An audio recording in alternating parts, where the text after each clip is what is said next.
Let's take a look at how the best Thousand Suns lists are shaping up in the meta at the moment then, with a look at a couple of the strongest lists that these Sorcerer Space Marines can muster.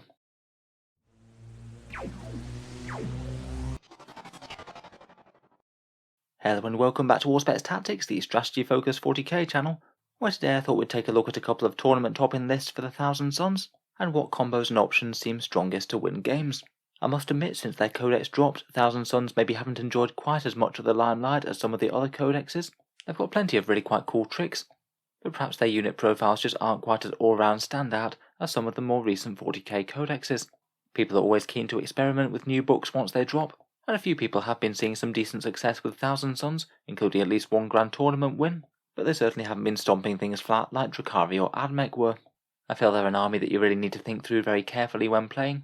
Often interesting options will be there with their psychic abilities, but with so much to choose from, I think it can be difficult to pick the right path. In any case, let's take a look at what people are playing and bringing them success in the biggest events.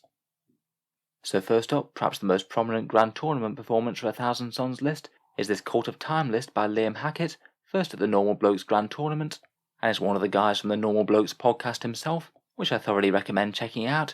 I'll put a link in the video description to the episode where he goes over this exact list.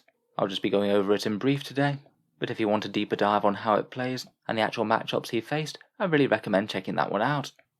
In any case, Liam decided to go with the Cult of Time for his Thousand Suns army, and has just made a ludicrously tanky list with an enormous amount of Rubric Marines and Terminators, built to absolutely dominate the primary and the objectives.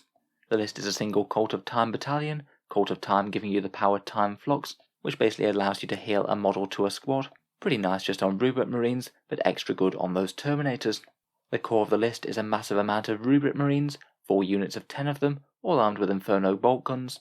One each takes a Soul Reaper cannon, and all of them have the Temporal Surge psychic power, basically the new version of Warp Time to get them where they need to go. Rubric Marines are pretty resilient, they have a 5+ invul save and +1 save against any damage 1 weapons, and if they really need it, they can activate a stratagem to have -1 damage on them if they're targeted by a bunch of damage 2 attacks. They're also fearless and obsec, and can set up outside their deployment zone if they need to as well, just making for a very flexible and hardy battle line. They're maybe not absolute stars of damage dealing, but they should be able to whittle down enemy light and medium infantry quite well with those AP2 bolters. The Soul Reaper cannons are pretty good value too, and for their psychic each turn they can either warp time up the board, smite the enemy for some damage, or restore injured models to the squad with Temporal Flux. Then, as if that wasn't enough, OBSEC Automatus Space Marines, there's a unit of 10 Scarab Occult Terminators, equipped with 2 Soul Reaper cannons and 2 sets of Hellfire missiles. These guys appear to be the main damage dealers of the list, and they have really quite a serious amount of firepower between those Hellfire missiles and the Soul Reapers, all of which can be fired with full accuracy on the move due to all this dust. You really don't want to be caught by them in melee either. Strength 5, AP -3 and damage 2 is good against virtually anything. The Aspiring Sorcerer also takes Rites of Coalescence as well, basically a healing power, where in your command phase if you have any injured models they get healed up to full wounds. Not at all bad on the Terminators, that might well pay for itself if the squad gets injured. The battalion's led by 2 sorcerers, firstly Ahriman himself on a Disc of Tzeentch, and he just seems to be played as a straight up mortal wound machine in this list, taking Tzeentch's Firestorm, Doom Bolt and Gaze of Hate, which provides he casts them on his +1 to cast. That's typically going to average you 6 mortal wounds. There's then an Exalted Sorcerer with the Glamour of Tzeentch and Weaver of Fates, 2 stacking durability buffs that you can just put on the squad that's the most exposed each turn. If you really want a squad to sit there and hold an objective, having a 4+ invul save and -1 to hit are both very nice bonuses. This guy could potentially put both of those benefits on one of the Rubric or Scarab squads, and then jump them across the board with the Umbralific Crystal turn 1, get a decent amount of firepower on a key enemy unit, and then have a seriously tanky OBSEC blob holding an objective for the opponent to try and scrape off. As sorcerers go, he's also really quite a hard threat to take down as well. As an Exalted Sorcerer he already has 5 wounds, he takes Paradigm of Change to go up to 6 wounds and 6 attacks, that's the 15-point Legion command benefit, and he also has the Immaterial Echo, where if he casts a power on a roll of a 9+, then he can cast 1 extra power that turn, and that extra power can't be denied. On Exalted Sorcerers that's going to happen at least fairly often, as it goes up to being essentially on an 8+ due to Thousand Suns normal +1 to cast. Finally, to round up the list, 2 of the Rubric Marine squads are transported in Chaos Rhinodes. Very cheap and tanky transports at the best of times, and I'd argue that the Thousand Suns ones are perhaps the best in the entire game. with an extra AP -2 on their combi bolters and a 5+ invul save that they just get at base, just add to the durability of an already incredibly durable list.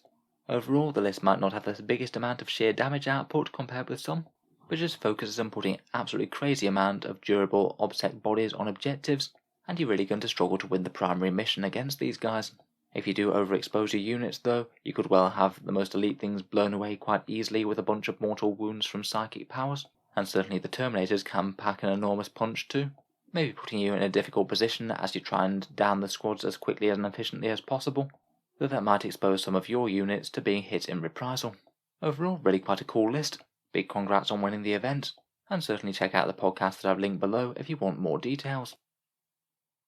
Otherwise though, I thought we'd take a look at another very prominent Thousand Sons list, this one being a very different flavoured one, a Court of Duplicity list run by Joni Velasquez, who used it to come 8th at the New Orleans Open, one of Games Workshop's new series of really big tournaments.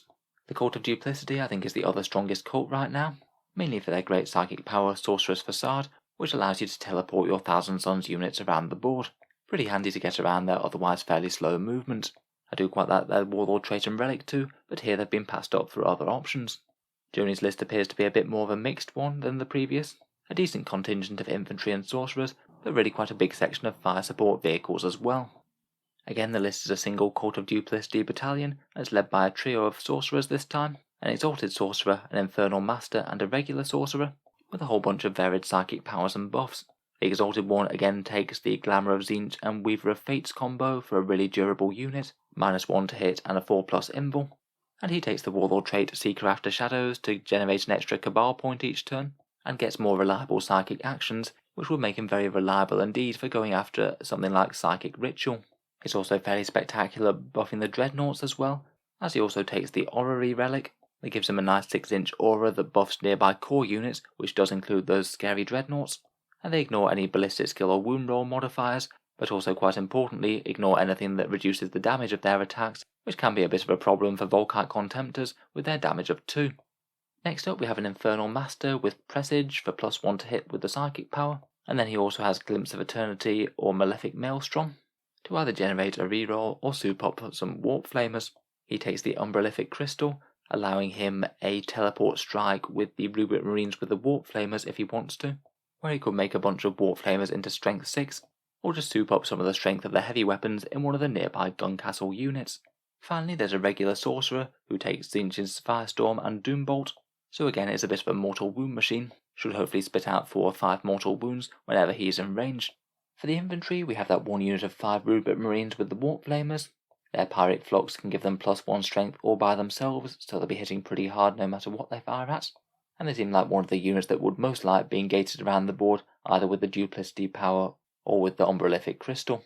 We've then got 3 small squads of Rubric Marines with bolters. They have Gaze of Hate for some extra mortal wounds, Temporal Manipulation for some healing, and one takes Temporal Surge, the new warp time, though of course they can all just fall back on Smite if and when they need to.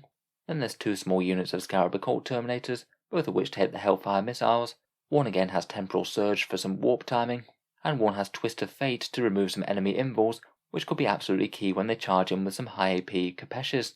Finally, there's some cultists who could hold some objectives and do some actions, and some cheap Chaos Spawn that can surge forward for some disruption and harassment. Finally, we get onto the big gun castle, and we've got a few of the very popular Chaos Contemptor Dreadnoughts, 2 with the standard twin Volkite loadout, then one who's gone for something a bit different, taking twin plasma cannons and the Cyclone missile launchers. I guess a bit of extra AP and anti-tank strike there. If any of the Volkite Contemptors need a bit of extra AP, they do have a stratagem to get them an AP -1, which could be handy against certain armies. To round up, we then have a Forge Fiend with the Ectoplasma cannons. As they're only strength 7, they could be a potential benefit from the Infernal Master's Malefic Maelstrom, and the Hellbrutes may be a little bit more of a tempting pick in a Thousand Sons list, as he does get a 5+ invul save at base, making him far more resilient than normal Hellbrutes would be. A little bit of countercharge threat doesn't hurt either. Overall, a very cool list with a lot going on there. Solid firepower, decent options with the secondaries, a fair amount of OBSEC fearless bodies, and of course a devastating amount of mortal wounds that you can fire out if the enemy does get too close and exposes themselves too much. It's really no mean feat placing quite so high at such a major event. So I think we'll leave that there today. Hope that helps for a couple of interesting and powerful lists for the Thousand Sons. It's been interesting to see what people have been making from the new codex. Let me know your thoughts on either of the lists or other combos that you think are strong down in the comments below. If you enjoyed the video and you'd like to see more, feel free to subscribe to Auspex Tactics, where I will keep the regular 40k content coming, including a fair bit more for the Thousand Suns over the next few weeks. Finally, if you have been enjoying the videos on the channel, I would just like to mention that Auspex Tactics does have a Patreon page, which you can find down in the video description below. Channel patrons do get a fair few advantages, including seeing certain videos early, regular votes to see what sort of things happen next on the channel, and automatic entry into the regular prize giveaways with a chance to win some really big model kits each month. If any of that sounds good to you, or you'd just like to help support, then the link is down in the video description. In any case, a massive thank you for listening, and I'll hope to see you guys next time.